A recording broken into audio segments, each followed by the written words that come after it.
관세음보살, 국내외 시청자 여러분 반갑습니다.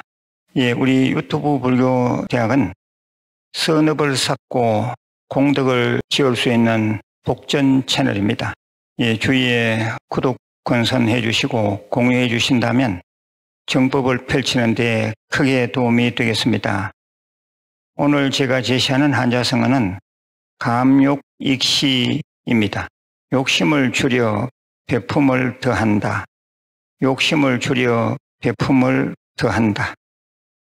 이 한자성어에 맞게 오늘 본문 주제를 잡았습니다. 보시는 복지음의 원천, 보시바라밀입니다. 오늘 내용도 아주 중요합니다. 바라밀 가운데 두 번째 바라밀 본문입니다. 부처님은 중생들이 복을 일구는 복밭, 즉 복전입니다. 부처님처럼 완벽하게 복을 갖추고 계신 존재는 없습니다. 그리하여 중생들은 너나 할 것 없이 부처님 전에 와서 복을 갈구합니다. 도대체 그 복이라는 것은 무엇이겠습니까? 복이란 살아감에 있어서 기본적으로 필요한 것이라 할 수 있습니다. 좋은 나라에 태어나는 것 복입니다. 좋은 환경 만나는 것 복입니다. 좋은 부모님 인연되는 것 복입니다. 좋은 친구 사귀는 것 복입니다. 좋은 직장 다니는 것 복입니다. 좋은 법문 듣는 것 복입니다. 좋은 배우자 만나는 것 복입니다. 좋은 음식 먹는 것 복입니다. 좋은 것들 보는 것 복입니다. 좋게 잘 죽는 것 복입니다. 좋은 데 잘 가는 것 복입니다. 이 인생을 살아감에 있어서 정말 필요한 것은 복입니다. 복이 없으면 어떻게 될까요? 복이 없으면 만나는 사람마다 다툽니다. 복이 없으면 하는 일마다 그르칩니다. 복이 없으면 먹는 것, 입는 것이 어렵습니다. 복이 없으면 늘 아프고 골골합니다. 복이 없으면 절에도 잘 못 다닙니다. 따라서 사람이 복이 많을수록 고통은 적고 기쁨은 큽니다. 그런데 이 복이 많고 적음에는 거기에 따르는 규칙이 있습니다. 그 규칙인즉 복인복과라는 것입니다. 복의 원인을 심었으니 복의 결과가 있습니다. 그렇다면 이 복은 어디서 생성될까요? 이 복은 배품에서 생성됩니다. 배품만큼 복받습니다. 이는 망고불변의 진리입니다. 베푸는 것을 불교에서는 보시라고 합니다. 우리가 6바라밀, 10바라밀, 11바라밀을 말하는데 그중 보시바라밀이 가장 먼저 나옵니다. 보시바라밀이 가장 수위에 있는 것은 그만큼 중요하기 때문입니다. 비록 중생의 삶을 살지만 보시바라밀을 실천함으로써 복되게 행복하게 살라는 부처님의 자비 메시지가 들어있습니다. 그렇다면 우리는 어떻게 베풀 것인가? 어떻게 보시행을 할 것인가? 보시의 종류는 어떤 것이 있는가를 살펴보겠습니다. 보시의 종류에는 물질 또는 돈을 베푸는 재보시가 있고 진리 말씀을 베푸는 법보시가 있습니다. 그리고 이웃들에게 따뜻한 마음을 베푸는 무외보시가 있습니다. 좀 외람되지만 지금부터 저는 어떻게 이 세 가지 보시를 행하고 있는가를 말씀드릴 테니 불자님들께 참고의 기회가 되시길 바랍니다. 첫째, 재보시의 경우입니다. 저는 우리 절 외에 어느 절에 가든지 꼭 나름 성의껏 불전함에 보시금을 넣습니다. 해외 성지순례 때는 당연하고 우리나라 성지순례나 다른 사찰 방문 때 꼭 그렇게 합니다. 또한 불교 관련 방송사에 매월 정기적으로 보시합니다. 그리고 동국대학교 이서 중고등학교에 장학금으로 보시합니다. 이번에는 튀르키예 돕기, 남산 11곡 부처님 바로 세우기에도 동참하였습니다. 한편 전셋집 포교당에 있을 때부터 수십 년간 무이탁 노인 무료급식을 해왔습니다. 그리고 교도소법회, 군부대법회, 병원법회, NGO 활동 등에 보시를 하고 있습니다. 초파일 때는 신도님들이 등 달아주심에 대한 답례로 꼭 선물 보시를 합니다.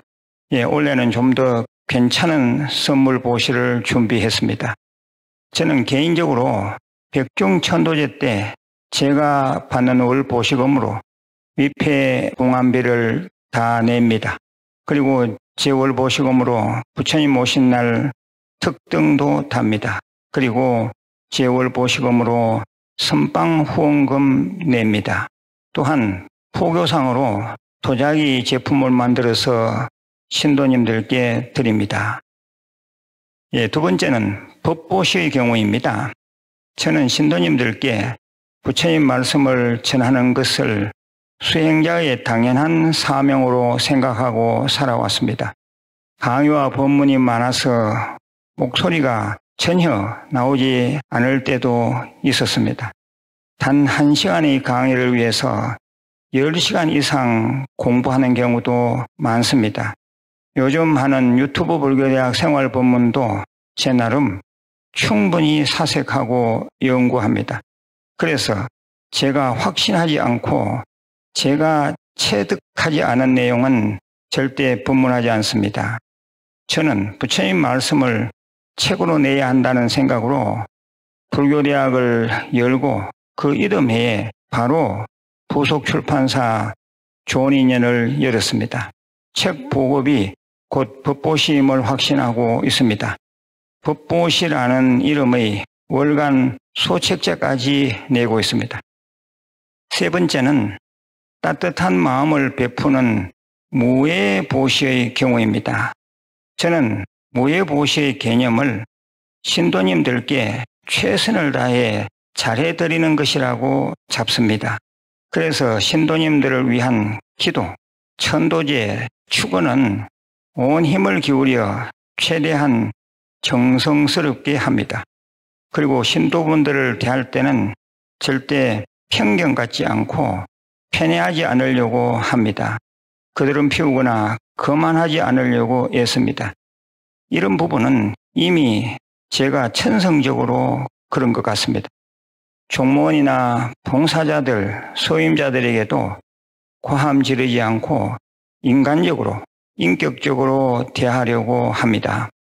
억지로 대접받으려고 하지 않고 법문하기 위해 법당에 앉았을 때 외에는 절 받는 것도 사양합니다. 제 자신을 높이기 위해 특별한 자리를 마련하지 않습니다. 저는 평생 절 집안에 살아오면서 공식적으로 제 생일을 챙겨본 적이 단 한 번도 없습니다. 이처럼 신도님들께 고의로 부담 주지 않는 것이 무예보시가 아닌가 생각됩니다. 법문은 법사가 자기 경험, 체험을 얘기하는 것이 제일 훌륭합니다. 그래서 저는 늘 제 얘기나 제 수행을 통해 체화된 것만 얘기하려고 노력합니다. 오늘은 얘기하다 보니 다소 과한 부분이 있었던 것 같습니다. 보시를 할 때는 상에 머무르지 않는 보시, 즉 무주상 보시가 당연합니다만 좀 리얼한 법문에 도움이 될까 해서 오히려 제 체면을 떠나서 말씀드린 것 같습니다. 다음번에는 정진바라밀에 대해서 제 체험담을 들려드리겠습니다. 마지막으로 공지사항입니다. 우리 유튜브 불교대학, 한국불교대학 대학간음사에서는 부처님 오신 날 봉축 연등 접수에 들어갔습니다. 많은 분들이 동참해 주시고 계시는데 참으로 감사드립니다. 동참해 주신 분들께는 아주 특별한 선물을 준비했습니다. 멀리 계신 분들에게는 직접 보내드리기도 하겠습니다. 예, 그리고 제가 늘 말씀드리는 5대 수행, 금강경 대다라니 독송, 또 대성경전 사경, 관세음보살 외우는 관음정근, 절민예배, 성관상수 등 참선, 이 5대 수행은 반드시 하시길 바랍니다. 예, 우리 절에서는 연중 늘 행자 모집하고 있습니다. 출가해서 스님이 될 60세 미만의 남자가 대상입니다. 예, 행자 때부터 월 보시금도 드립니다. 예, 늘 건강하시고 내일 다시 뵙겠습니다. 관세음보살.